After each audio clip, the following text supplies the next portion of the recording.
Kita akan membicarakan dua hal yang penting yang terjadi di dunia saat ini. Pertama adalah masalah chips dan kedua adalah masalah baterai. Apakah Anda dalam beberapa bulan ini sedang membeli mobil baru? Dan jangan heran kalau jawabannya adalah inden dulu, karena tidak ready stock. Dan ini terjadi di seluruh dunia. Ada apa? Apa hal ini hanya terjadi di pemesanan mobil baru? Ternyata tidak. Ini juga terjadi ketika kalau Anda memesan game konsol box-nya Xbox atau PlayStation. Atau hal ini juga terjadi di dunia komputer. Efek ini juga terjadi di handphone seri terbaru. Ketersediaan sedikit yang mengakibatkan juga naiknya harga barang tersebut. Jadi ada keterbatasan di berbagai macam industri saat ini. Otomobil, smartphone, gaming konsol, smartwatch, gadget, peralatan medis, dan banyak lagi. Di mana semua ini ada sambungannya, yaitu keterbatasan microchips semiconductor. Dalam dunia otomotif, Toyota sebagai perusahaan terbesar di dunia memotong produksi di tahun 2022 dan di tahun 2023 hingga 20%. Dan angka itu sangat besar karena keterlambatan mendapatkan chips. Bukan hanya Toyota, Nissan, Mitsubishi, semua manufaktur Jepang punya masalah sama saat ini. Honda bahkan memotong produksi sampai 40% karena masalah chips. Apakah masalah ini juga terjadi di Jepang saja? Ternyata semua perusahaan mobil otomotif dunia mengalami. Hingga CEO Volkswagen mengatakan masalah chips ini bisa sampai akhir 2023 bagi dunia otomotif. Akibat keterbatasan chip, Ford Motor mendapatkan kerugian $3 billion di tahun 2022 kemarin ini. Keterbatasan chips bukan karena permintaan menurun, namun sebaliknya karena permintaan naik dan dunia kekurangan produsen chips. Efek tahun 2020, pandemi membuat semua manusia berada di rumah dan memerlukan gadget. Industri gadget lah yang menyedot 80% chips dunia. Dan ketika dunia berjalan seperti sekarang, berjalan normal, industri otomotif yang paling kekurangan chips. Karena ordernya sudah diambil industri gadget. Selain itu, hanya 5 negara ini saja yang menghasilkan 95% chips dunia. Yaitu Tiongkok, Taiwan, Amerika, Jepang, dan Korea Selatan. Kalau ditajamkan lagi, Taiwan menghasilkan 50%-nya chips dunia. Kalau nanti Tiongkok ambil Taiwan, maka 70% microchip semiconductor berada di bawah mereka. Ekonomi dunia saat ini sedang mengkalkulasi efek negatif keterbatasan chips ini dengan industri otomotif misalnya, yang mana 3% global economic output adalah kontribusi industri otomotif. Terlihat kecil ya, namun beberapa negara bergantung pada industri otomotif sangat besar. Misalnya negara Ceko bergantung pada dunia otomotif karena GDP-nya 90% didapat dari dunia otomotif. Negara Slovakia GDP-nya 13% bergantung pada dunia otomotif, di mana 40% ekspor mereka adalah part dari otomotif.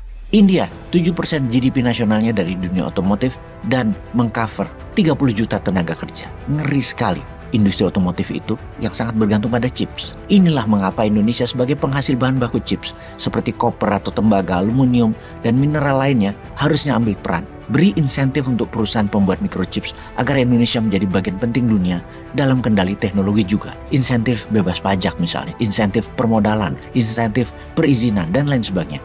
Demi membuat Indonesia menjadi kurang lebih lah mendapatkan 20% industri chips dunia. Amerika memberi insentif tahun 2023 sejumlah $50 billion. India memberi insentif $20 billion untuk membangun lembaga riset dan produsen microchips, bagian dari National Semiconductor Technology Center. Juga untuk baterai, Tiongkok, Amerika, dan India berebut memberi insentif negaranya kepada pemain baterai ini, baik manufaktur maupun mereka menciptakan komposisi baru. Dengan jumlah ketiganya negara tersebut, jika ditotal di tahun 2023, mereka memberikan $100 billion insentif untuk industri baterai. Kombinasi microchips dan baterai adalah new oil. Indonesia yang secara alami memiliki sumber daya alamnya, bahan baku komponen baterai dan microchips, tinggal majukan sedikit lagi, diisi kepala dan teknologi yang didukung dengan regulasi, pendanaan, insentif pajak, akan lebih unggul dari ketiga negara, yaitu Amerika, Tiongkok, dan India. Indonesia akan lebih unggul dari ketiganya. Kedua industri ini sejak tahun 2019 hingga saat ini naik 407% kebutuhannya. Dan dalam 5 tahun ke depan akan naik lagi 300% lagi dengan gadget 5G dan 6G dipasarkan plus mobil dan motor listrik. Ngomong-ngomong soal baterai, kita ke baterai sekarang. Nikel mau dijadikan baterai adalah pemahaman umum yang saat ini didengungkan di negara kita yang tercinta ini. Namun apakah benar begitu? Sudah ngomong sama Elon Musk yang hanya pakai kaos ketika menerima Anda dan dipaksa berfoto pegang Kopiko. Ja, Yang satu sudah mau kirim orang ke Mars, yang satu masih mikirin Kopiko, di mana nyambungnya. Oke, karena kita berakal sehat kita coba nyambungin. Pakai jas dengan kaos, ngomong Mars dan Kopiko. Oh, paham.